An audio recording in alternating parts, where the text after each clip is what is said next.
자, 오늘 그 TV조선 인터내셔널 포럼의 마지막 세션의 사회를 맡은 이창섭이라고 그럽니다. 저는 그 연합뉴스 편집국장을 했고요.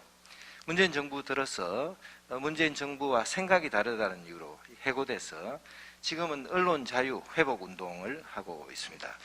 오늘 그 세션은 일단 먼저 참석하신 우리 발표자 그리고 또 토론자부터 소개부터 하겠습니다. 일단 지금 제 옆에는 그 MBC 오정환 보도본부 부장이 와 계십니다. 네, 그동안 하여튼 참 언론인, 제대로 된 언론인이십니다. 그리고 그 다음 편에는 황근 선문대학교 미디어 커뮤니케이션 학부 교수시고요. 고려대학교에서 언론학 박사를 하셨고 한국방송개발연구원 정책연구실 등에서 케이블 TV 위성방송 도입 같은 정책 추진에 참여하셨고요. 활발한 그 저술과 또 발표 또 학자로서의 활동하고 계십니다. 그리고 조명기 서강대 미디어 커뮤니케이션 대학원 명예교수님을 소개하겠습니다. 조 교수님은 서강대 신문과 졸업하셨고요. 미국 뉴욕 시립대에서 사회학 석사 박사를 하셨고요. 서강대 언론대학원 원장도 하셨습니다. 최고의 그 미디어 전문가십니다. 조 교수님. 그리고 유희선 교수님 소개하겠습니다. 유 교수님은 미시간 주립대학 인디애나 대학교에서 방송학 전공으로 석박사를 하셨고요. 사이버 커뮤니케이션 학회장, 방송학회장을 역임하셨습니다. 그리고 미디어 정책 전공으로 여러 가지 활동 다양하게 하고 계십니다. 오늘 와주셔서 반갑습니다. 그리고 이인철 변호사님 소개해드리겠습니다. 이 변호사님은 방송문화진흥회 이사하셨고요. 또 영화진흥위원회 감사도 하셨습니다. 그리고 언론 미디어 분야의 정책에 여러 가지 관심을 갖고 저술 활동도 하시고 또 여러 가지 사회 활동을 하고 계십니다. 네, 지금 오늘 이제 우리 그 포럼 전체 주제는 격변한 세계와 신정부의 정책 방향에 대한 이제 제안을 하는 그런 포럼인데, 그 마지막 세션에 지금 언론을 주제로 이제 마지막 특별 세션이 잡혀 있습니다. 우리 뭐 기본적인 주제는 자유롭고 정의로운 미디어 시대라는 어떤 화두를 하나 놓고 토론과 발표를 하려고 합니다. 문재인 정부가 들어와서 가장 큰 특징 중에 하나가 문재인 정부는 민주화 세력을 대표하는 정권이라고 이렇게 되어 있었는데 문재인 정부 들어서 이건 벗고 하겠습니다. 문재인 정부 들어서 사실은 그 언론의 자유가 이렇게 침해되고 언론인들의 활동이 억제된 적이 없었습니다. 그래서 큰 특징 중에 하나가 사실은 이제 언론을 장악하고자 하는 그런 욕구 때문에 사실 언론의 자유를 가장 심각하게 탄압한 어떤 정부였다 이렇게 할 수가 있습니다. 그래서 우리가 오늘 주제로 다룰 것은 그 문재인 정부 들어와서 왜 어떻게 언론의 자유가 억압되고 표현의 자유, 사상의 자유 또는 언론인의 자유가 훼손됐는지 앞으로 이 문제를 어떻게 할 것인지 그런 부분을 하나 다루려고 그러고요. 그 다음에는 이 정부가 들어서서 사실은 뭐 우리가 모두가 알고 있지만 지금은 엄청난 그 디지털 이노베이션, 텔레커뮤니케이션 어떤 혁명 때문에 사실은 미디어가 거의 국경 없이 전 세계에서 하나의 틀 속에 움직이고 있습니다. 지금 대한민국의 가장 강력한 그 동영상 플랫폼은 이미 유튜브가 된 지 오래고요. 그리고 지금 우리가 들고 있는 이 휴대폰이 가장 강력한 미디어 기기가 됐습니다. 수많은 사람들이 이 모바일 폰을 들고 모바일 폰 앞에 태어났어. 모바일 폰을 가지고 생활하다가 모바일 폰을 보다가 죽는다고 할 정도로 이런 중요한 어떤 그 미디어의 기기 또 미디어의 시스템, 미디어 산업 이런 변화가 혁명적으로 진행되고 있는데 문재인 정부는 이 혁명에 어떻게 우리가 대응하고 이것을 그 선도해 나가기 위해서 엄청난 기회와 도전인데 위기이자 기회인데 이걸 어떻게 활용할 것인가 이런 거에 골몰하기보다는 진영을 가르고 편을 나누고 정치화하는데 세월을 다 보냈습니다. 그래서 오늘 그 황 교수님이 발표해 주실 텐데 새 정부가, 윤석열 정부는 이 격변한 시대에 어떤 미디어 정책을 가져가야 될 것인가, 이 두 가지 주제를 가지고 기본적으로 토론을 하고 또 의견을 들어볼까 합니다. 그래서 일단 순서는 먼저 우리 오정환 보도본부 부장께서 첫 주제로 그 민주당 집권 하에서 공영방송에서 어떤 일이 일어났는지, 그 공영방송 현실에 대해서 간단히 먼저 발표를 하시고요. 바로 이어서 황근 교수께서 새 정부의 미디어 정책 방향을 프레젠테이션으로 파워포인트로 발표를 할 겁니다. 가급적 스피디하게 발표를 듣고 나머지 시간은 우리가 여기 모이신 분들이 다 중립적이고 독립적인 최고의 전문가들입니다. 그래서 이분들께서 과연 우리가 이제 이 문제를 어떻게 다루고 어떻게 발전해 나갈 것인가 토론하는 형식으로 진행을 하겠습니다. 먼저 오정환 부장께서 민주당 집권기 공영방송의 현실이라는 주제로 MBC 사례를 중심으로 발표해 주시겠습니다. 예, 반갑습니다. 파워포인트를 제가 움직일 수 있을까요? 그럴까요?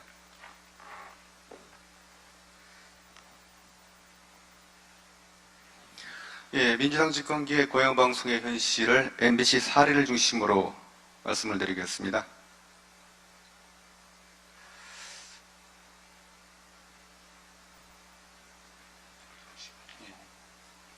죄송합니다. 자, 민노총 언론노조의 MBC 장악 과정을 먼저 설명드리겠습니다. 여러분들이 다 기억하시겠지만 문재인 대통령은 취임사에서 저를 지지하지 않았던 국민 한 분 한 분도 저의 국민이고 우리의 국민으로 섬기겠습니다라고 말씀하셨습니다. 하지만 이 약속은 지켜지지 않았습니다. MBC에 주어진 것은 3개월 뒤에 민주당에서 만든 공영방송 장악 문건이었습니다. 민주당은 이게 별 큰 의미가 없다고 설명을 했지만 그 뒤 MBC에서 벌어진 상황은 문건의 내용과 일치했습니다. 먼저 기자들과 아나운서들이 당시의 뉴스가 불공정하다면서 업무 거부에 들어갔고 바로 뒤이어서 민노총 언론노조 MBC 본부의 총파업이 시작됐습니다. 노동부하고 검찰이 개입했습니다. 노동부에서 특별 근로감독을 나오고 검찰 수사관들이 회사를 압수수색하는데 언론노조 조합원들이 안내를 했습니다. 전 현재 경영진이 차례로 검찰에 불려가서 혹독한 조사를 받았습니다. 마지막으로 방송통신위원회가 개입해서 박문진 이사장과 MBC 사장을 차례로 해임하면서 MBC 접수가 완료됐습니다. 그리고 해이자 출신인 최성호 씨가 MBC 사장으로 선임됐는데 선임되기 며칠 전에 한 매체와 인터뷰에서 이렇게 말했습니다. 내가 잘려보니까 자르면 안 되겠더라. 그래서 해직의 고통을 내세우던 분이 사장이 되었으니까 최소한 남을 해고하지는 않을 것이다 라는 믿음이 있었는데 그렇지 못했습니다. 2년여의 짧은 임기 동안에 무려 19명을 해고하는 전부 hum한 일이 벌어졌고 이때부터 MBC는 탄압과 공포의 시대로 접어들게 되었습니다. MBC 사측과 언론노조가 합동으로 정상화위원회라는 걸 만들었는데 이명박 박근혜 정부 때의 MBC 보도 중에서 왜곡과 편파 보도가 있는지 따져보겠다는 것이었습니다. 기자가 같이 취재를 하던 동료 기자를 불러다가 앉혀놓고 취재를 했고 제가 소속되어 있는 소수노지인 제3노조 노조원들은 거의 전원 불려가서 조사를 받았습니다. 원하는 답을 하지 않으면 하루 종일 같은 질문을 반복하는 정치적 고문과 비슷한 일이 벌어졌고 이런 조사를 7번이나 받은 기자도 있었습니다. 그래서 기자들 가운데 3명을 해고하고 5명을 정직 등 징계를 하는 도중에 다행히 정상화위원회는 중단이 됐는데 그 이유가 그 운영 규정에 출석을 강제하고 바른대로 대답하지 않으면 징계한다는 조항이 판사들이 볼 때 헌법과 법률 위반이라고 판단이 되어서 활동 중지를 선고한 것이 정상화위원회 활동의 마지막이었습니다. 그리고 이제 파업풀 참자들에 대한 유폐가 벌어지는데 지금 사진이 좀 가려지긴 했지만 이게 무슨 사진이냐면은 전 정부 때 기자나 피의들을 자기들이 입사할 때 업무를 부여하지 않은 것은 유배라고 그러면서 피해자들이 나와가지고 발표를 하고 이제 눈물을 흘리는 장면인데 이분들이 그 몇 달 뒤에 이런 일을 벌였습니다. 꽤 많이 알려진 건데 배현진 앵커하고 요주희 기자 6명을 선별을 해서 조명 창고에 수용을 했고요. 보도 간부들을 스포츠국에 발령해서 회의실에 넉넉히 앉아있게 만들었습니다. 언론노조 소속이 아닌 특파원들은 전원 귀국시켜서 드라마본부 숙직실로 쓰던 사무실에 대기를 시켰습니다. 그리고 좀 더 장기적이고 그 피해자가 컸던 것은 파업 불참자들에 대한 업무 박탈이었는데 2017년 언론노조에 참여하지 않은 취재 기자들이 82명쯤 됐거든요. 그 중에서 지금 남아있는 사람 60여 명 정도가 되고 이 사람들에 대해서 방송 업무를 부여하지 않았습니다. 그리고 그때까지 이제 고등학교 졸업했던 직원들이나 프리랜서 작가들이 하던 일을 부여했고 필요가 없어 안 하던 일들을 앉아서 수년째 하던 사람들도 있었습니다. 그리고 이제 공개적인 모욕이나 은연중에 주어지는 무시를 당하는 경우도 많았었고 이렇게 그 80여 명을 묶어놓고 그러면서 기자 인력이 부족하다고 회사에서는 계속 기자들을 경력이나 신입 기자들을 채용을 해서 이 피해자들에게 좌절감을 더하게 만들었습니다. 근데 이런 파업 불참자에 대한 업무 배제를 한 인사 발령권자가 누구였냐면 아까 보여드렸던 화면인데요. 기자로 입사했는데 고위 업무를 주지 않는다고 눈물에 호소를 했던 그분들 중에 보도본부장과 보도국장이 나왔는데 이분들이 인사권자가 됐다는 것이 참으로 가슴 아픕니다. 물론 실질적이고 최종적인 책임은 사장인 최승호 사장한테 있었겠지요. 그래서 이제 MBC에는 웃지 못할 농담이 있는데 이제 골품제도가 부활했다고 얘기를 해요. 그리고 이제 맨 밑에 있는 주인은 이제 저처럼 전 정권 때 보도 간부를 했던 사람들이 아닐까 생각이 듭니다. 그럼 이분들이 MBC를 장악을 해서 정말 공정 보도를 했느냐? 제가 보기에는 MBC 역사에 유례없는 불공정 편파 보도가 점철이 됐습니다. 몇 가지 이제 그 선별해서 말씀드리자면은 2018년에 댓글 조작 사건인 드루킹 사건이 발생하니까 사회부 기자 몇 명이 무역을 가지고 취재를 했습니다. 그런데 이거를 이제 언론노조가 나서서 제동을 걸었고요. 좌파 재편은 보도하고 우파 재편은 광화문에 수십 명이 모여도 보도를 하지 않았습니다.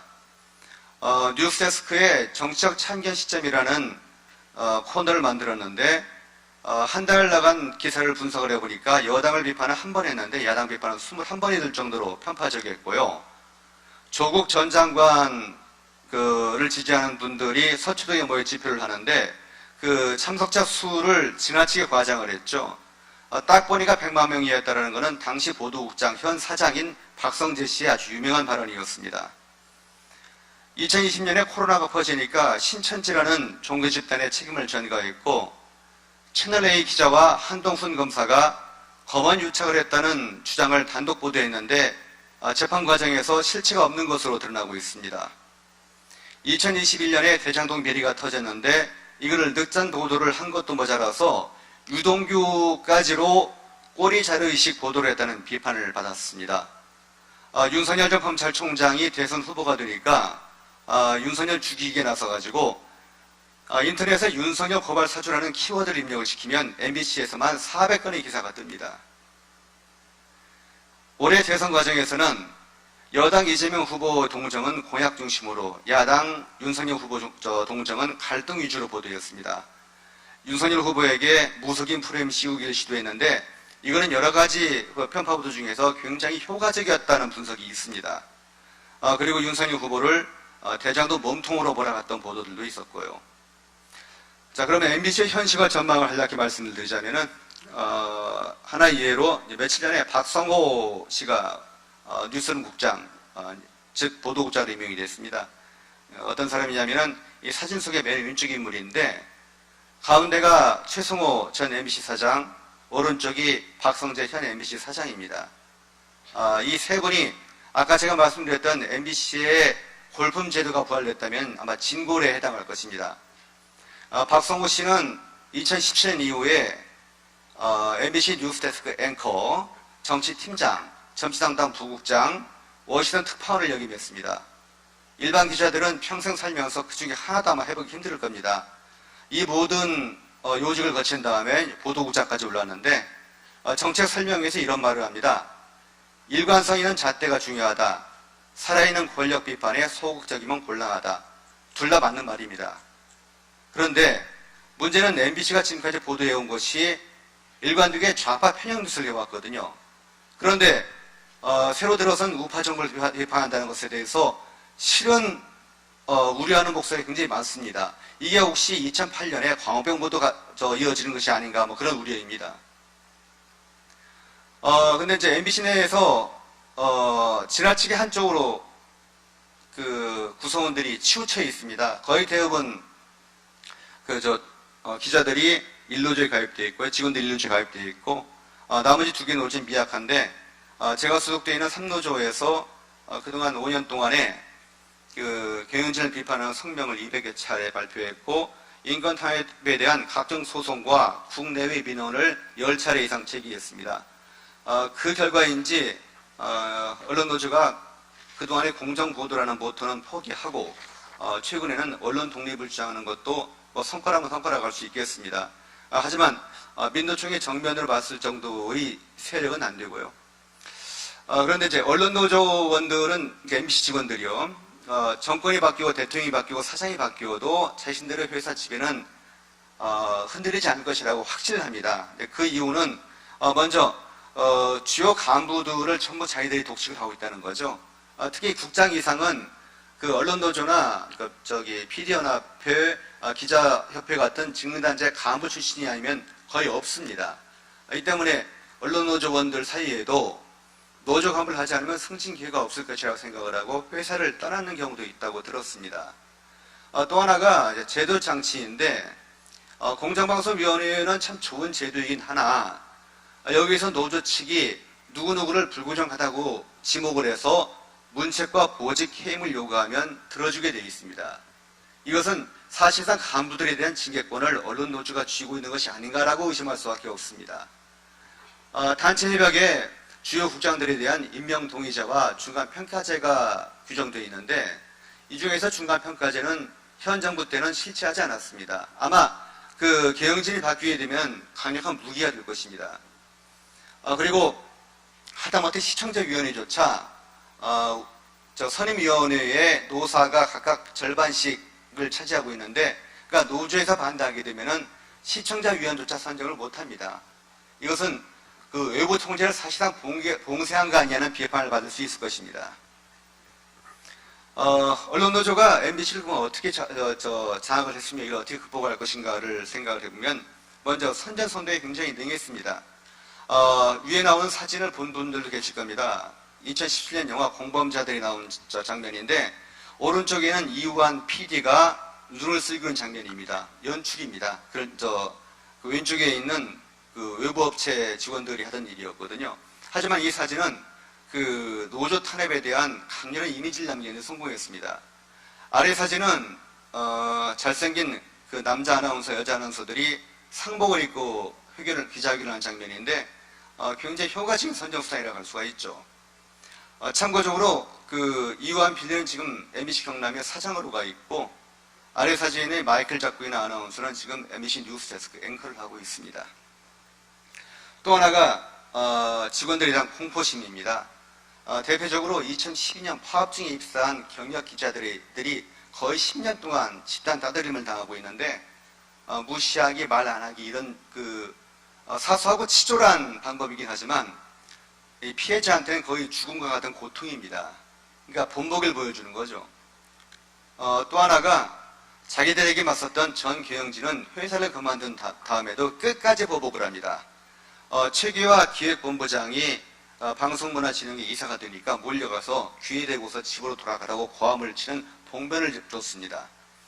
이진숙 전 대전 MBC 사장 같은 경우는 윤석열 캠프 특보로 들어갔는데 여러 성명과 보도로 결국 낙마를 시켰습니다.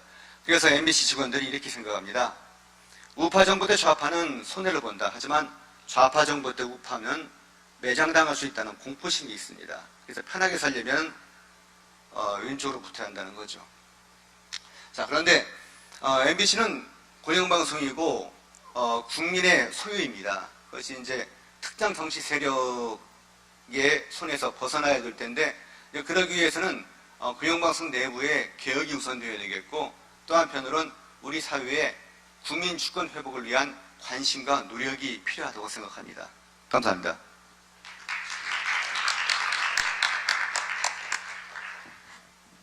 네, 지금 이제 오정환 부장께서 MBC에서 어떤 일이 일어났는가를 보여주었습니다. 이것은 MBC에서만 이런 일이 있었던 게 아니고요. MBC는 정상화위원회, 영어로 하면 무섭습니다. Normalization Committee, 그리고 연합뉴스에서는 혁신위원회, Innovation Committee, 그리고 KBS에서는 진실과 미래위원회라고요. Truth and Future 위원회. 마치 People's Committee 같은 공산치하에서 생긴 그런 조직들이 모든 공영 언론사에서 동시에 생겨서 사상이 다른 언론인을 숙청했습니다. 이것은 언론 자유, 사상의 자유, 양심의 자유, 표현의 자유, 이 민주주의의 근본적인 가치를 훼손한 것이고요. 대한민국의 헌법 가치를 훼손한 것입니다. 그래서 어떤 형태로든 윤석열 정부는 이 부분에 대해서 진상을 규명하고 또 새로운 어떤 방법을 개선할 방법을 찾아내야 된다고 그렇게 생각합니다. 일단 그 다음으로 지금 새 정부의 미디어 정책 방향과 관련해서 황근 선문대 교수님께서 발표하시겠습니다.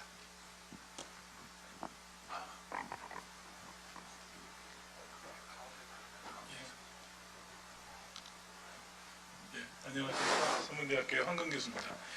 네, 앞에 우리 오정환 부장님께서 지난 이 정부 5년 동안에 있었던 여러 가지 사례를 설명해 주셨는데요. 저는 이제 그거보다는 약간 좀 거시적인 입장에서 제가 좀 설명을 드리도록 하겠습니다. 예. 새 정부가 들어와서 요즘 굉장히 언론 정책에 대한 얘기는 많은데 아마 일반 언론에 계시는 분들이나 전공하시는 분들이 입장이 보기에는 좀 뭔가 좀 소극적이지 않은가라는 인식을 많이 가지고 계시리라고 생각합니다. 그런데 얘기는 많이 있습니다. 많은 세미나도 하고 있고요. 또 여기저기서 여러 가지 제안들이 나오고 있지만 한번 우리가 그동안 나온 얘기들을 한번 제가 정리를 해봤습니다. 이건 그냥 다 나온 건 아니고요.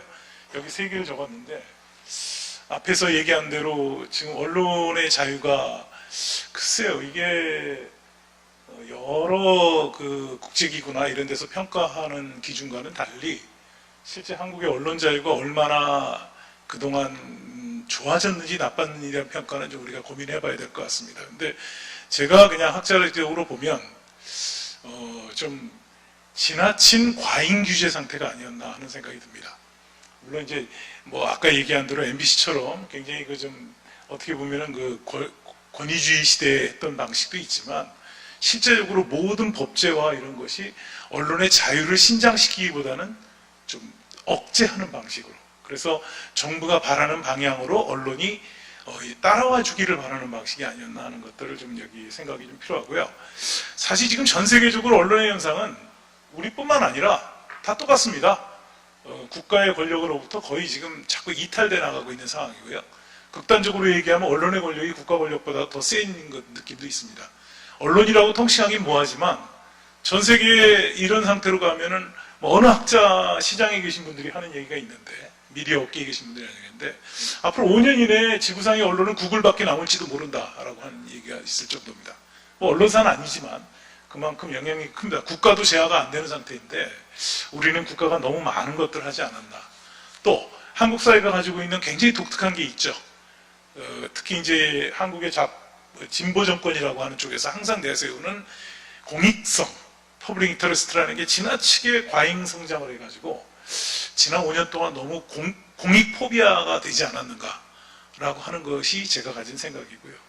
그러다 보니까 이제 미디어 산업 활성화라든지 소위 말하는 공정 경쟁에 관한 산업적인 어떤 정책들은 거의 실종돼 버려요. 사실 지금 그동안 여러분 아시겠지만 지난 20세기 후반, 그러니까 지난 5년 동안의 세계 미디어 환경은 완전히 바뀌었습니다. 지금 세계 최고의 갈자를 가진 사업자는 넷플릭스입니다. 그죠? 그리고 아시겠습니다만 넷플릭스의 성공을 지금 그런 모델링을 따라서 지금 아마존이나 그죠? 애플 플러스나 다 따라옵니다. 지금 그죠? 디즈니도 하고 있고요. 그만큼 OTT 시장이 커지기 때문에 이 시장에 대한 조정이 전 세계가 고민거리에 빠져 있는데 우리는 그거에 대해서 너무 이 정부 내내 좀 제가 볼 때 좀 뭐라 그럴까 뭘 관심했다고 할까요? 그런 게 좀 있는 것 같습니다. 그 다음에 또 하나는 4차 산업혁명 시대인데요. 사실은 저는 개인적으로는 4차 산업혁명이라고 하는 AI라든지 블록체인이라든지 메타버스가 언론이라고 하는 우리가 미디어라고 하는 걸 존속시킬 수 있을지 이거에 대해서는 상당히 의문이 있습니다. 이 근본적인 지금 논란이 있는데 여기에 대해서 우리가 고민하고 있는지 저는 좀 굉장히 좀 회의적으로 봅니다. 이런 문제를 고민해야 되겠다. 또 이런 것들에 대해서 우리가 도입할 때 어떤 패러다임을 가지고 해야 될지 이런 것들에 대한 고민이 필요하다고 생각합니다. 제가 몇 가지 정책을 생각해 봤는데요. 그래서 첫 번째는 이런 것들을 좀 자유롭지만 책임 있는 미디어가 됐으면 좋겠다라고 하는 겁니다. 그 중에 하나가 제가 지금 생각하는 게 제가 미디어 쪽의 정책 연구를 제가 한 30년 넘게 하고 있는데요. 정부 정책기구부터 해서 뭐 공부하던 시절까지 하면 거의 40년을 넘게 평생을 했는데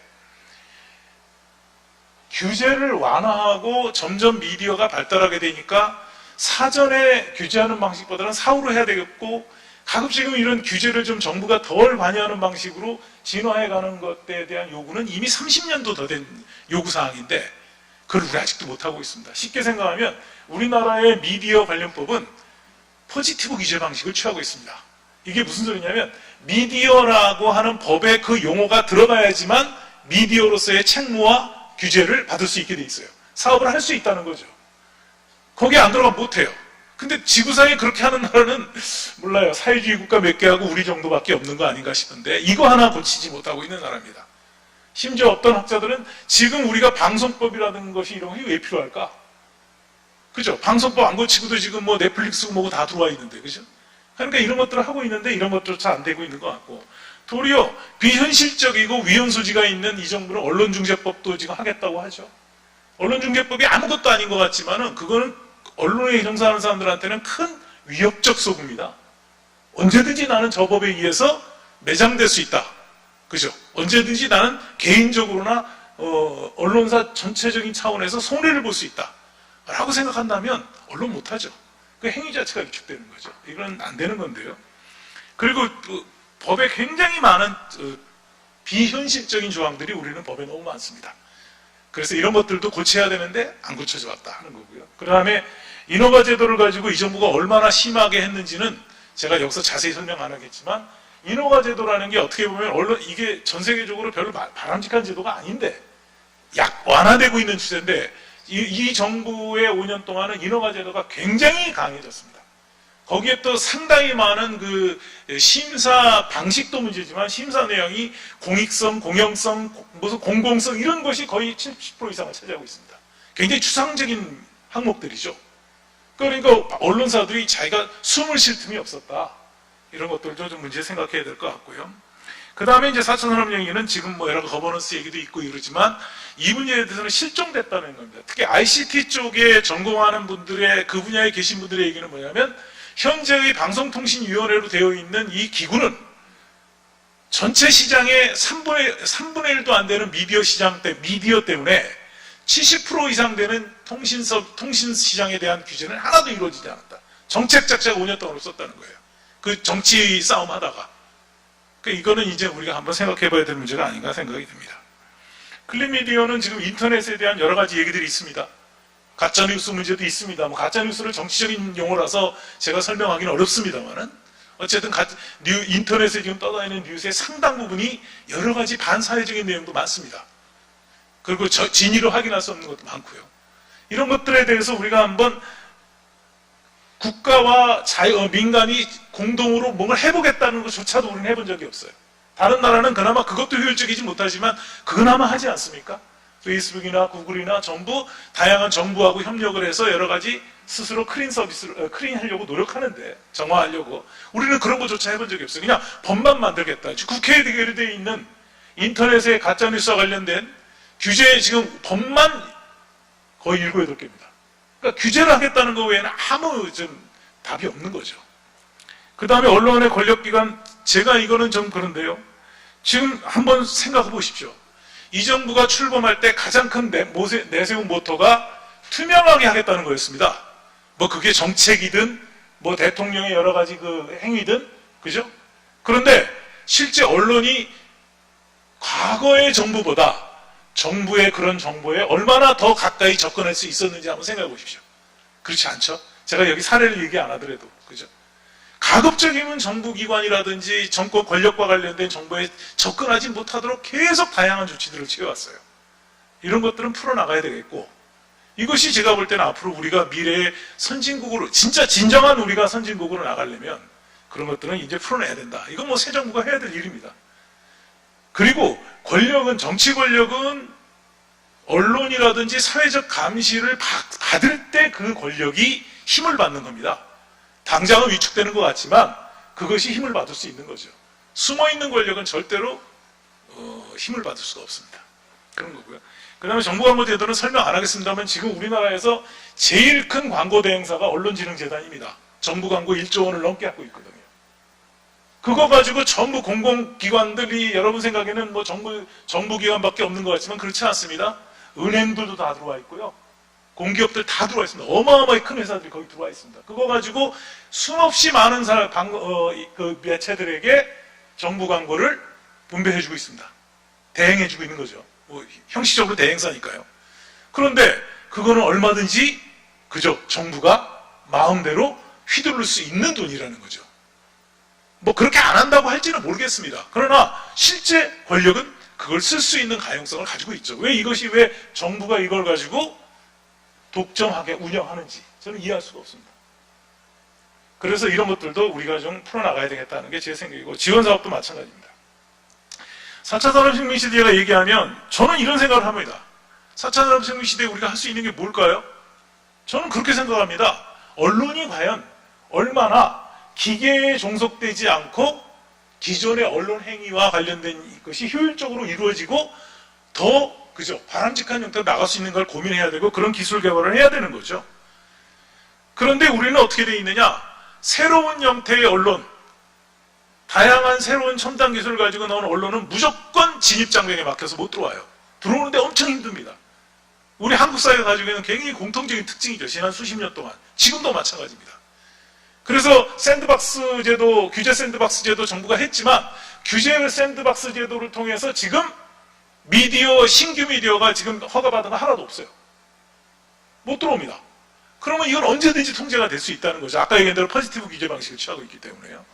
제가 여기서 재밌는 얘기인데 이 정부가 그렇고 뭐 누구나 다 마찬가지죠. 메타버스가 요즘 유행이니까 메타버스는 전 세계가 똑같습니다. 지금 메타버스 컨텐츠의 70%지 80% 이상이 게임입니다. 아직은. 뭐 외국도 마찬가지고 우리도 마찬가지입니다. 게임 컨텐츠인데요. 게임 컨텐츠 규제는 게임산업법의 규제를 받습니다. 게임산업법에는요, 실명제도 들어가 있습니다. 그거 함부로 못 만듭니다. 굉장히 규제가 강합니다. 그거는요. 그러면 과연 메타버스 활성화 될 수 있을까요? 모든 메타버스 컨텐츠가 전부 게임산업법 규제를 받는다면. 그죠? 그럼 초기에 그것이 선도할 수 있는 컨텐츠가 없어지는 거죠. 그래서 이런 것들이 우리가 아주 별거 아닌 것 같지만 굉장히 어려운 일을 갖고 있는 거죠. 그 다음 미디어 플랫폼도 그래서 가급적이면 굉장히 그 공정 경쟁, 지금 굉장히 치열하잖아요. 넷플릭스 막아달라, 뭐, OTT 막아달라, 지금 법에 넣느냐 마느냐 가지고 지금 엄청 갈등을 하고 있는데, 그걸 굳이 왜 막으려고 애를 쓸까요? 시장에서 이걸 긍정적으로 에너지를 쓸 수 있는 어떤 동력으로 우리가 써야 되는데, 그거를 막는데 급급한 나라가 된 거죠. 잘못됐다고 보고요. 그 다음 미디어 복지는 뭐, 저는 그럽니다. 제가 여기 한마디만 할게요. 우리나라의 지금 디지털 미디어 시대입니다. 양방향 시대입니다. 4차 산업혁명에 5G, 6G를 한다는 나라입니다. 네트워크를 가지고. 그런데 우리나라 다채널 방송 가입자의 아직도 500만, 600만이 원웨이입니다. 양방향 디지털 방송 못 봅니다.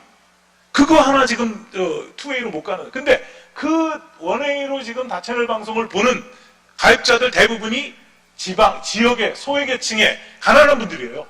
노인 계층이고요. 그거 왜 국가가 왜 복지정책에서 못하는지 모르겠습니다. 이러고 우리가 과연 디지털 디바이드를 해결할 수 있을까요?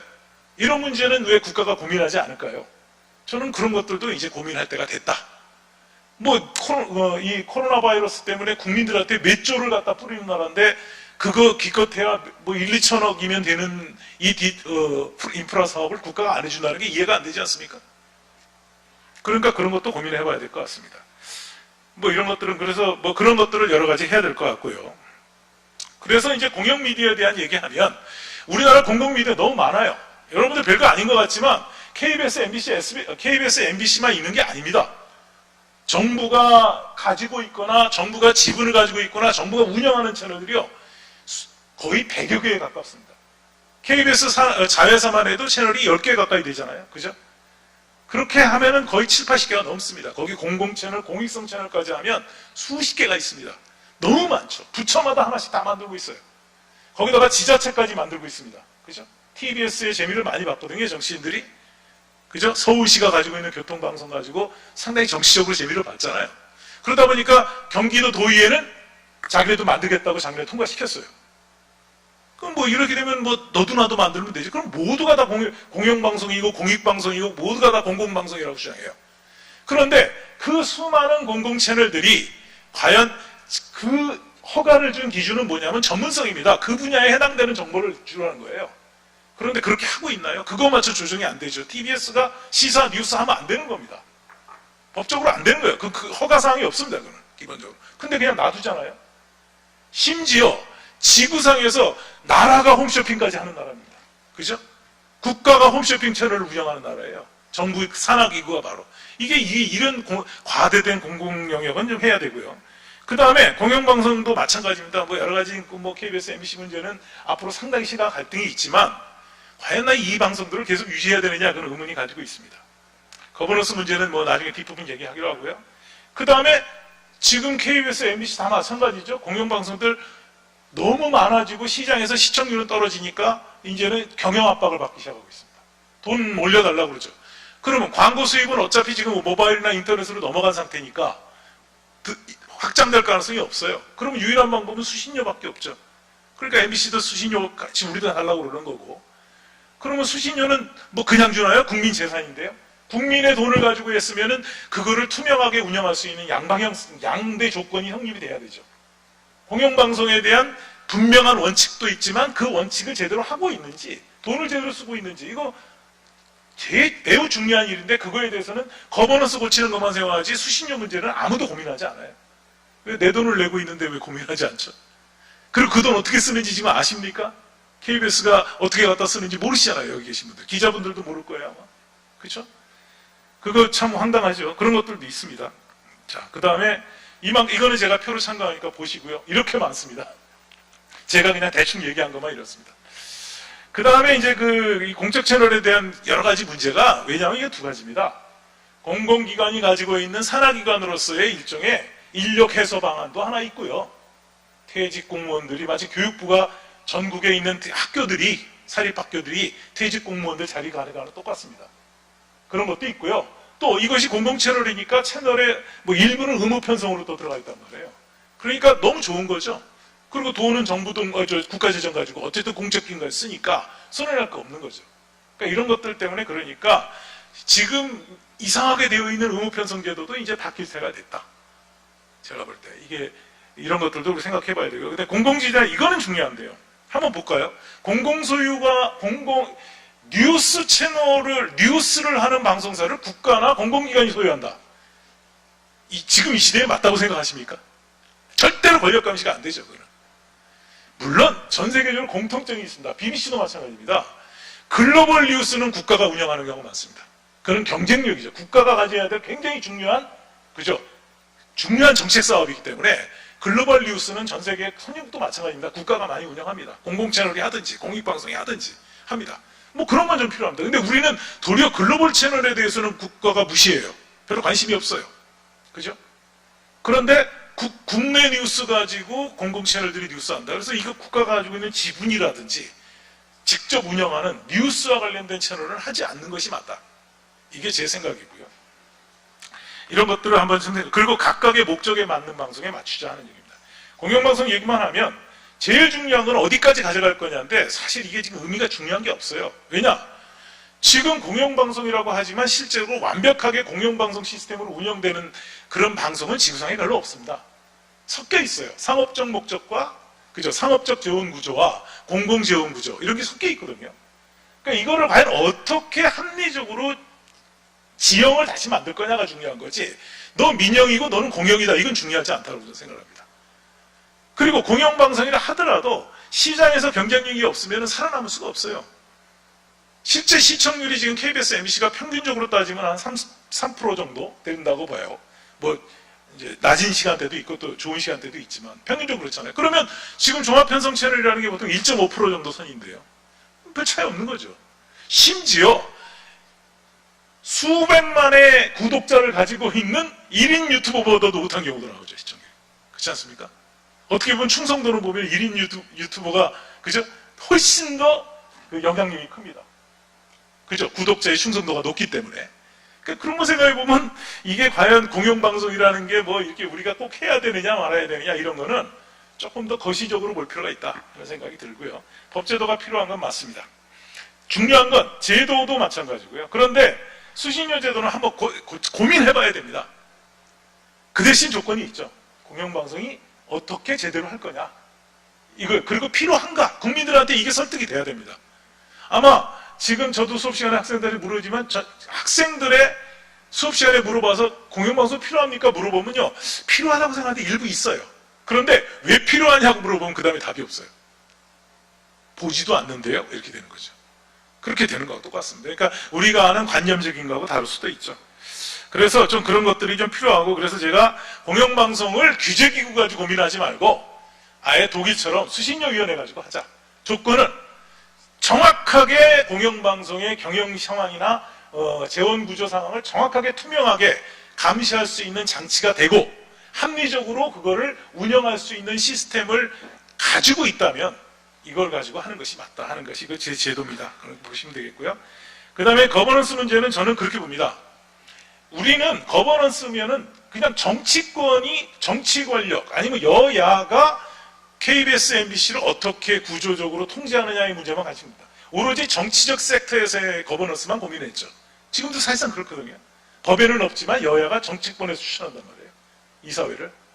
근데 그렇게 하지 말고 좀 다양한 그 어떤 거버넌스로 가야 되겠다. 뭐 제가 그 이론적인 건 빼고요. 이렇게 여러 가지 맞습니다. 특히 한번 제가 생각해 보면 여기 나오면은 경영과 규제와 그 다음에 내적 규제와 외적 규제를 좀 복합적으로 우리가 생각해 보면 어떨까 하는 겁니다. 여기서 제가 이 아이디어를 창안했던 거는 재작년에 BBC가 트러스트를 없앴어요. BBC 트러스가 해산시키고 오프컴이라고 하는 방송통신위원회가 직접 규제를 하고요. BBC 이사회를 부활시키는 대신 조건은 경영 책임만 지라고 그랬습니다. 그만큼 왜냐? BBC가 독자적으로 네가 경영도 하고 독자적으로 규제하라고 그러니까 사회적인 감시가 안 되는 거예요. 그래서 사회의 다양한 이해가 거기에 들어가고 외적 감시와 내적 통제가 균형을 갖도록 해야 된다는 거니까 저도 그래서 이런 식으로 저는 몇 가지 그 틀을 한번 생각해 봤습니다. 이렇게 좀 우리가 거버넌스를 다원화시키자 하는 것이 제 생각입니다. 그 다음에 제가 볼 때 공영방송이 가장 중요한 것은 역시 프로그램의 편성의 차별화가 전제해야 된다는 것이 제 생각입니다. 과연 상업방송과 차별이 될까? 그렇다고 상업방송과 완전히 구별돼가지고 국민이 보지 않는 방송이 되는 것도 안 되니까 차별을 하되 어느 정도 경쟁할 수 있는 방송으로 가야 되지 않겠냐는 게 그래프고요. 그래서 그런 것들이 우리가 필요하겠다라는 게 제 생각입니다. 시간을 제가 많이 써서 결국은 4차 산업혁명에 대비하되 그 다음에 매체 다원화 시대에 좀 통제나 규제 관점에서 미디어를 접근하지 말자. 조금 국가가 좀 이렇게 뭐라 그럴까요? 서로의 거리를 두면서 서로 양립할 수 있는 그런 언론관을 좀 필요로 하는 것 같고요. 그런 것들이 필요하다고 생각하고 이건 제가 뭐 언제나 주장하는 겁니다만 미디어가 선진화되는 유일한 방법은 미디어가 탈정치화되는 겁니다. 너무 정치에 대한 의존도가 크거나 정치 예속성이 많아지면 정치의 관여가 많아지면 미디어는 절대로 선진화될 수 없고 산업적으로 성장할 수 없어요. 그래서 이 문제를 제가 말씀드리고 싶습니다. 시간을 많이 써서 죄송합니다. 예, 고맙습니다. 예, 지금 황 교수님께서 총체적으로 미디어 정책 여러 가지 이슈들을 다 말씀해 주셨습니다. 그래서 큰 틀에서 지금 우리는 이제 이런 과제들을 안고 있습니다. 일단 먼저 그 전체적으로 이제 그 우리 오종환 부장께서 말씀하신 그 언론의 자유의 훼손, 언론 자유가 상당히 지금 훼손됐습니다. 이 정부가 들어와서. 예를 들어서 지금 우리가 공영 언론사들을 대부분 언론 노조가 장악하고 있습니다. 근데 언론 노조는 가장 극단적인 정치 집단이 민주노총 산하입니다. 민주노총 산하에 언론 노조가 KBS, MBC, 연합뉴스 같은 이런 언론사들, 공영 언론사들을 장악하고 있고요. 그 다음 이 언론 노조가 사실은 적극적으로 경영에까지 개입하고 보도와 편성에도 개입하는 그런 시스템을 가지고 있습니다. 이걸 극단적으로 얘기하면 민노총이 KBS를 하는 겁니다. 민노총이 MBC를 하는 겁니다. 민노총이 연합뉴스를 하는 겁니다. 그래서 여러분들 이런 게 사실은 어떠한 선진국이라고 우리가 뭐 꼭 선진국이 아니라 어떠한 나라에도 이런 시스템으로 공산주의 체제가 아니고서는 이렇게 움직이는 시스템이 없습니다. 그래서 이 부분에 대해서 먼저 토론을 하겠습니다. 이 뭐 토론 형식은 바로 그냥 제가 뭐 정하고 이러지 않고 우리 패널들께서 또 토론자들께서 마이크 잡고 바로바로 얘기하시고 제가 조정하는 형태로 그렇게 하겠습니다. 그래서 먼저 이 언론 자유 훼손 부분을 가지고 잠시 토론하겠습니다. 어느 분부터 먼저 말씀해 주시겠습니까? 조 교수님 하시겠습니까? 예. 예, 반갑습니다. 전 학교에 있을 때 언론학 개론, 그 다음에 사회학 개론, 그 다음에 언론 사상사, 언론사 같은 기본 과목을 얘기를 했습니다. 그래서 기본 과목 자꾸 얘기하면 시대에 좀 뒤떨어진다고 생각할 수 있습니다만 사실 기본이 중요합니다. 우리 이 사회가 이렇게 문제된 언론의 문제가요, 다른 게 아니라 헌법 정신을 망각했다는 거예요. 헌법 정신을 망각해가지고 미디어가 황금 교수님 발제를 했습니다만 큰거만 공영방송이 14개가 있습니다. 그건 북한 체제와 같아요. 북한 체제는 각 그 전문 영역, 각 지역 또 각 그 분야별로 전문 채널이 있습니다. 뭐 전문 채널이 다 정치 방송이에요. 선전선동하는 겁니다. 그러면요, 북한 사회는 신분 사회입니다. 신분 사회면 신분 사회라는 것은 권력을 가진 사람이 권력을 밑에 주면 밑에 사람과 충성하는 겁니다. 조선시대 사회와 마찬가지죠. 그럼 우리 헌법 정신의 자유주의 시장 경제인데 헌법 정신하고 저는 뭐 전혀 안 맞지 않습니까? 그러니까 왜 이런 게 생기냐 그러면 역사의식이 부족하니까 그렇게 해요. 역사의식이 부족해서 그런 현상이 일어나는데 우리 헌법 정신은 자유주의 시장 경제면서 개인의 생명, 자유, 재산, 기본권입니다. 기본권을 중요시하는 그 방향으로 미디어 정책을 펴야 됩니다. 그러니까 이 분류할 때 어떻게 분류하냐 그러면 개인적 차원, 이게 얘기하는 거예요. 우리 얘기하는 언론의 자유. 언론의 자유는 사적 자유입니다. 그 다음에 언론의 그 다음에 사회 공동체 차원, 그 다음에 국가와 민족 차원입니다. 그런데 국가와 민족 차원인데 우리는 국가와 민족 차원을 너무 강조한다는 거죠. 이거 문제 있습니다. 러시아 이번에 우크라이나 나오고 전쟁하는데 봐요. 푸틴이 평화유지군을 한다고 하는데 그래놓고 특수군사작전을 합니다. 그러니까 국가라는 말을 가지고 지 멋대로 언론을 통제하고 자기 안에 넣어놓고 선전선동합니다. 그러니까 병사들이 우크라이나로 갔는데 내가 왜 갔는지 이거 잘 몰라요. 이게 대한민국 사회와 북한 사회와 중공 사회가 다른가 하는 거죠. 자, 이제 그래서 이게 나는 이런 거를 벗어나는 거는 자유주의 시장 경제로 가야 된다는 거죠. 그러면 그 시장에는 self-writing principle, 자기 검증 원리가 있습니다. 시장에. 그럼 자기 검증 원리라는 게 그렇다면 거기에 논리가 있느냐? 논리가 있어요. 왜? 자연법 사상입니다. 자연법 사상은 이성을 중시한다는 거 아니에요.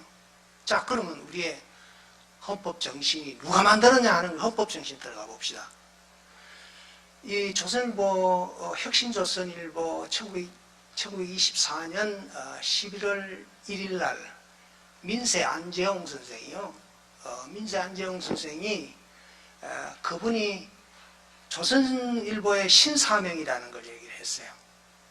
그런데 거기에는 개인아, 사회아, 그 다음에 민족아, 세계아가 있어요. 국가라는 게 없습니다. 왜 국가를 안 집어넣었을까? 국가는 이성의 지배예요. 인간이 이성이 중심이 된다는 거예요. 자, 그래서 그 민재 안세웅 선생이 그런 얘기하는 신사명이 정전이다. 우리는 전시 상태에 있다. 기자는 전시 상태에 있다. 그러면 우리 기자들은 너무 지금 기득권에 안주하는 거 아닙니까? 전쟁이 있는데, 정전이 매일 전쟁이 일어나는데 전사가 누구냐? 기자라는 거예요. 치열하게 싸운다는 거예요. 치열하게. 거기에 뭐 신분을 따지고 말이야. 페리아 카스트, 막스 베거의 페리아 카스트입니다. 이건 이방인이고 혼자 딸랑딸랑 그리고 다니면서 혼자 구석구석 다니면서 기록을 남기는 겁니다. 그 기록이요. 굉장히 중요한 거죠. 그래서 안재홍 민세 선생은 무슨 얘기를 하냐면 나중에 신민족주의를 얘기를 하면서 국민계로 모든 사람은 직업을 가져야 된다. 그게 신사명에서 그게 나옵니다. 직업을 가져야 된다. 경제적 평등이 있어야 된다. 이런 걸 주장해요. 그 다음에 만민공화, 많은 사람이 같이 다스린다. 그 다음에 대중공생, 대중이 같이 공생을 하는 거다 하는 그게 신민족주의입니다. 왜 이걸 얘기를 하냐 그러면 민세 안재홍 선생이요, 과도기 입법위원 거기에 관선의원, 민선의원 했는데 그때 그 사람이 민정장관입니다. 그러니까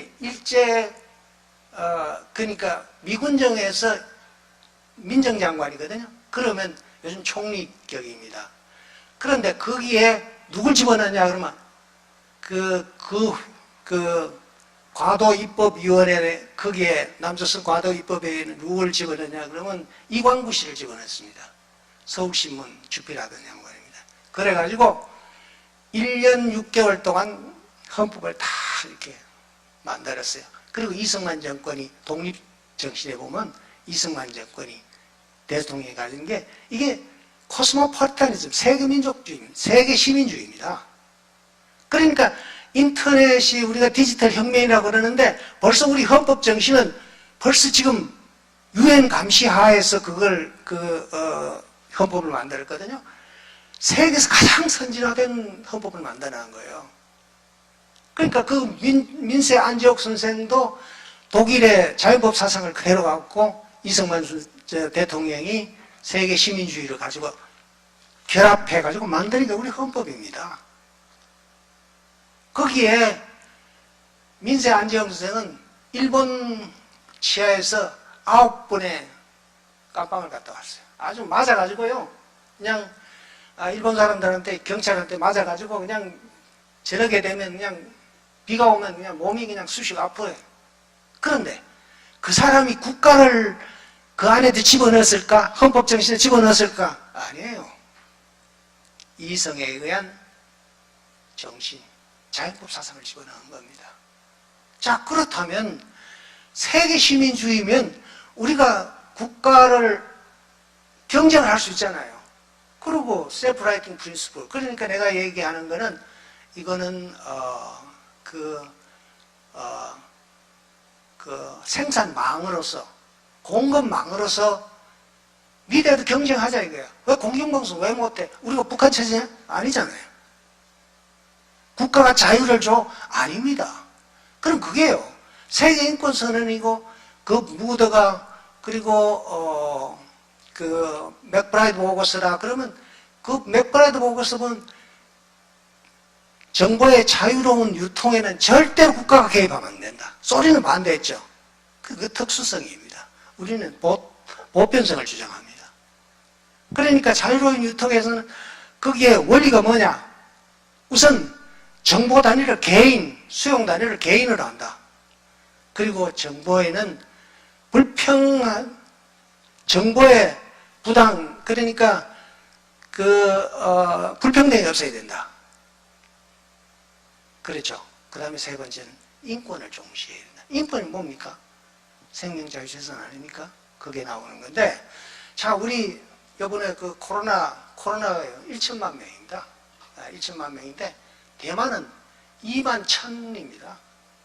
그런데 박근혜 정부 때 그 메르스 때면서 전부 이렇게 매뉴얼을 감염 이 과정을 전부 추적하는 매뉴얼을 다 만들어놨어요. 그런데 네, 잠깐 제가 사회자로서 잠깐 개입하겠습니다. 지금 잠깐. 시간이 많이 없어가지고요. 네. 네, 그래서 조금 빨리 마무리해 주셔야 다른 그래. 분들도 조금 그래, 반응이 그러겠습니다. 네. 그런데요, 거기에서 저걸 못했어요. 우리 기자들이요, 중국 저거를 13명을 여행객을 받아놨습니다. 그런데 그냥 언론은 그걸 그냥 과정도 다 매뉴얼도 다 없애버리고 다 해버렸습니다. 그래가지고 1천만 명의 지금 코로나. 여기에 생명 중시가 있습니까? 자유도 마찬가지고 재산도 우리 요즘 저 대장동 사건 그거 있지 않습니까? 그래서 이제는 모든 이 정책을 국가를 집어넣어가 자꾸 이렇게 황근수에 아까 얘기했어요. 오래된 미래 정책. 나는 황근수에 발표하는 거 아마 5번, 6번 들었어요. 그러니까 발상의 전환이 필요하다 하는 것을 얘기하면 끝내겠습니다. 고맙습니다. 네, 조 교수님 이제 뭐 사회학 박사시고요. 사실은 펀더멘탈한 어떤 가치에 대해서 말씀을 해 주셨습니다. 우리들이 시간만 있었으면 2시간, 3시간 이렇게 토론하고 싶은데요. 시간 제약 때문에 제가 말씀을 끊었습니다. 유 교수님 말씀 한번 들어보겠습니다. 예, 시간이 좀 적어서 참 안타깝습니다. 우리 조 교수님께서 철학적인 얘기를 많이 하셨기 때문에 저는 좀 더 현실적인 측면에서 말씀을 드리겠습니다. 얼마 전에 제가 잘 알고 있는 젊은 경제학자가 있는데 저한테 질문했습니다. 이 교수님, 지금 이 시대에 AI가 있고 모든 것이 다 자동화되고 이렇게 되는 이 시대에 4차 산업혁명도 있고 공영방송이 필요합니까? 없어야 되는 거 아니에요? 그래서 저는 미디어학자로서 이렇게 대답했습니다. 필요하죠. 그래서 그 이유가 뭡니까? 저한테 질문을 했어요. 그래서 저는 이윤 추구 동기를 동력으로 하는 수많은 플랫폼들이 있지만 이윤 추구 동기를 하면 가짜뉴스도 많아지고 선정성도 많아지고 그래서 뭔가 어떤 기준이 될 수 있는 모범이 될 수 있는 방송이 하나는 이 호탁한 시장 속에 있어야 되지 않느냐 그런 얘기를 했습니다. 두 번째는 제가 그랬어요. 그런 기준이 있어야 되는데 사실은 좀 잘 안 되고 있다. 그래서 안 되는 이유가 뭡니까? 사실 우리가 원인을 알아야지 제도를 진단하고 처방을 할 수 있을 겁니다. 그래서 제가 생각을 했어요. 제가 미디어학자로서 저도 한 40년 이상 이쪽을 가르쳤습니다. 그런데 여태까지는 정부의 압력 또는 자본 권력의 어떤 광고 압력 등등을 생각했어요. 그래서 저도 정부의 어떤 개입이라든가 그렇게 가버넌스라든가 지원책, 차별적 지원이라든가 해서 없다는 게 아닙니다. 있습니다. 근데 제가 요즘에 느낀 거는 이 내부의 문제도 상당히 크구나. 왜 사람들이 이렇게 공영방송, 특히 정부 지분 방송의 보도를 보지 않을까? 왜 편향적이라고 그럴까? 제가 굉장히 꼼꼼하게 생각을 많이 했습니다. 아까 많은 분들께서 말씀하셨지만 특정 집단, 예를 들어서 노동자의 정치 세력화를 지향하고 그리고 이 특정 정치 세력과 정책 연대를 맺고 있는 특정 집단이 지금 장악을 하고 있습니다. 민주노총, 언론노조가 장악을 하고 있어요. 그리고 지금 이 양반들이 보도국, 경영진을 다 차지하고 있고 그러니까 노조 출신이 경영진을 하고 사장도 하고 있고 보도국 전체가 거의 노조 출신입니다. 거의 대부분이. 제가 좀 조사를 해봤는데 어떤 공영방송은 최근에 매매한 보도국 전체에서 서너 명이 이제 들어가 있는데 비 언론 노조가요. 그 사람들은 생활 뉴스를 한다고 합니다. 그러니까 정치적이라든가 이렇게 심도 깊은 것들은 전부 다 이제 노조 출신이 하는 거예요. 그리고 시사 프로그램은 그동안에 이제 많이 이제 협조적이었거나 또는 노조 활동에 적극적이었던 분들이 하나씩 다 빼고 찾고 있어요. 라디오 뉴스를 운전하다 듣다 보면 여러 가지 선택하는 용어라든가 공정을 표방하지만 사실 상당히 방향성을 저희가 느낍니다. 그런 것들이 상당히 안타깝고 그래서 지금 사실은 아까 우리 오 기자님께서도 말씀하셨지만 굉장히 많은 기자들이 위협을 느끼고 있습니다. 사실 공영방송의 가치가 뭡니까? 진실을 바탕으로 그 어떤 그 공정성과 다원적인 어떤 이해관계를 조율하고 권력 감시하는 거 아닙니까? 그런데 그러한 아무런 갈등이 겉으로 없어 보이는 노조 출신이 사장이고 노조 출신이 편집국장이고 또 노조 출신으로만 된 그 보도국 기자들로 돼서 과연 그런 다원적인 가치를 충족시킬 수가 있고 정말 그 공영방송으로서 우리가 세금을 내주고 등등 이렇게 보호를 해줘야 하는 그런 정말 그 언론사로서의 가치를 하고 있는지 저는 언론학자로서 굉장히 의심이 됩니다. 그래서 지금은 어느 제가 존경하는 학자가 그런 얘기를 했어요. 각 그 영역적 정의라 그래갖고 그분이 그런 얘기를 했습니다. 언론은 언론다워야 하고 언론에서 추구하는 정의가 있고 교육은 교육에서 추구하는 정의가 있는데 이것이 자발적이든 타율적이든 간에 그 거기에 이렇게 권력과 그런 언론 지식인들이 합쳐지고 어느 한쪽 방향으로 몰고 가면 그 사회는 견제 균형이 깨진다. 이건 그 사회는 전체주의화된다. 그런 얘기를 했습니다.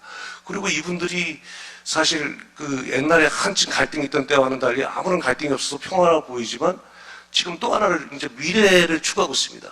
그래서 노조 출신 어떤 국회의원분은 이렇게 하고 있습니다. 방송 편성권을 노조하고 경영진 5대5로 해서 그거를 영구히 방송법에 개정안을 만들고 지금 입법 대기 중입니다. 그러면 이것이 되면 사실은 세계적으로 이런 사례가 없습니다. 제가 세계 사례도 그 외국 공영방송 사례도 많이 알고 있지만 이런 사례가 없고 그렇게 되면 그리고 또 하나 말씀드리고 싶은 것은 아까도 나왔지만 그 노조 직원들이 자기 상급자를 인사평가를 할 수가 있어요.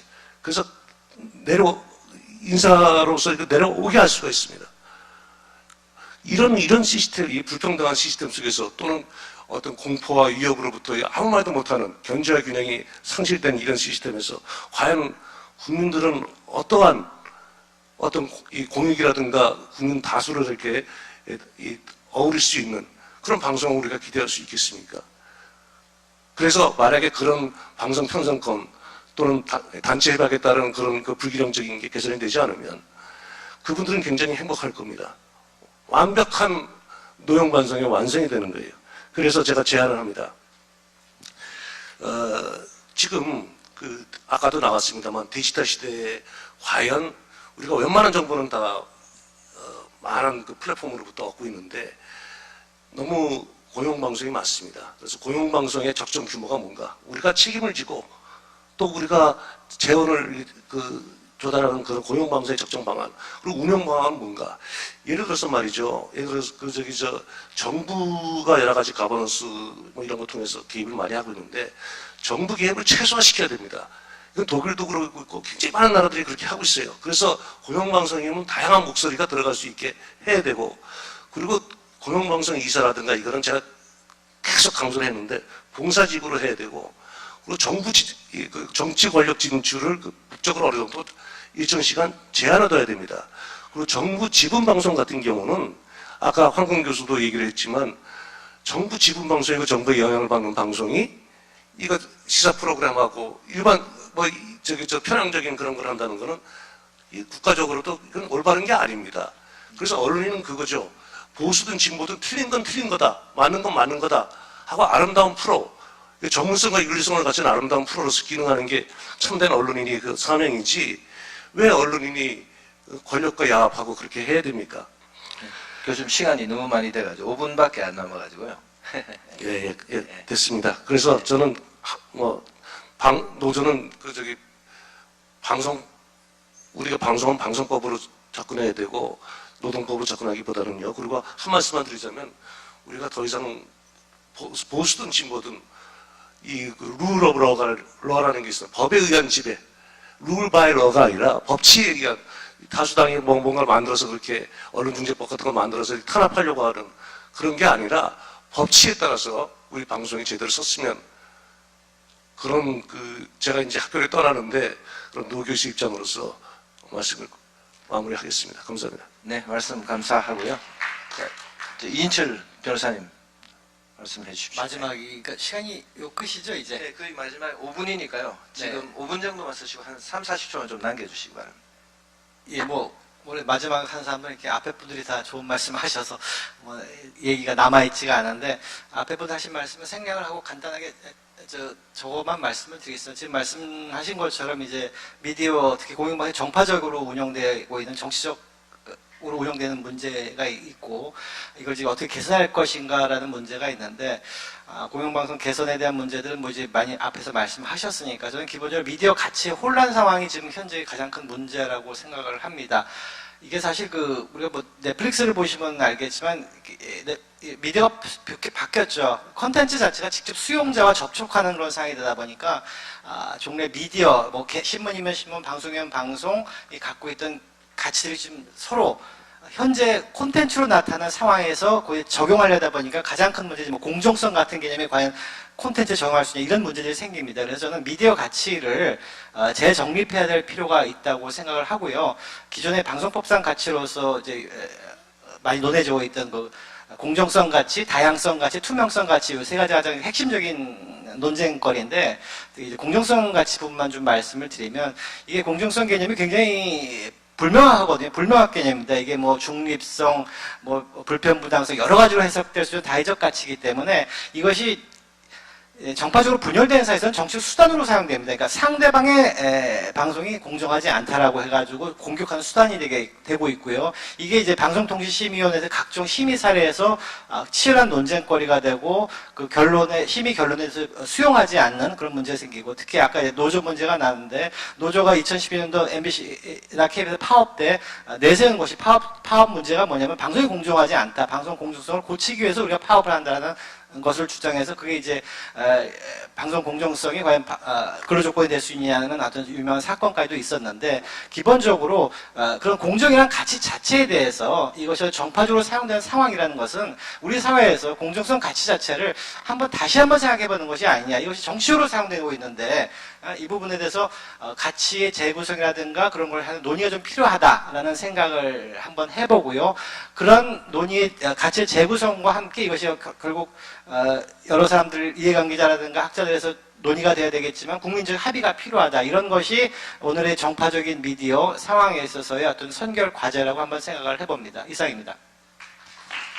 네, 이 변호사님 시간이 없으셔가지고 굉장히 빠른 스피드로 말씀해 주셨습니다. 우리 오종환 부장께서 계속 그 메모도 하시고 해서 마지막으로 오 부장 발표하셨지만 마무리 발언을 한번 부탁드리려고 합니다. 예. 공영방송이 있어야 한다면은 그 공영방송의 주인은 국민이 되어야 됩니다. 그게 이제 어떤 개념적인 수사가 아니라 실생의 의미에서 국민이 되어야 되거든요. 길은 멀지만 방향은 확실하니까 이루어질 것이라고 저는 믿습니다. 감사합니다. 오늘 제일 길게 종합적으로 발표해 주신 우리 황 교수님 마무리 말씀 하나 듣겠습니다. 예, 발제와 달리 없이 제가 가지고 있는 생각 한 세 가지 사례만 말씀드리죠. 그 언론과 권력과의 관계에 대해서 얘기하면 사례가 있습니다. 그러니까 예를 들면 토마스 제퍼슨 같은 사람, 미국계 3대 대통령을 했잖아요. 근데 이분이 굉장히 언론 자유를 굉장히 대통령 되기 전에 아주 엄청나게 뭐 정보 없는 언론 뭐 이런 얘기 하던 사람인데 끝나고 나서 그랬다는 겁니다. 몇 번이고 언론을 잡고 싶었다. 너무 힘들어서 그랬다요. 근데 안 했거든요. 그 다음에 아마 아시겠습니다만은 닉슨 대통령이 이제 월남전이 베트남 전쟁이 끝나고요.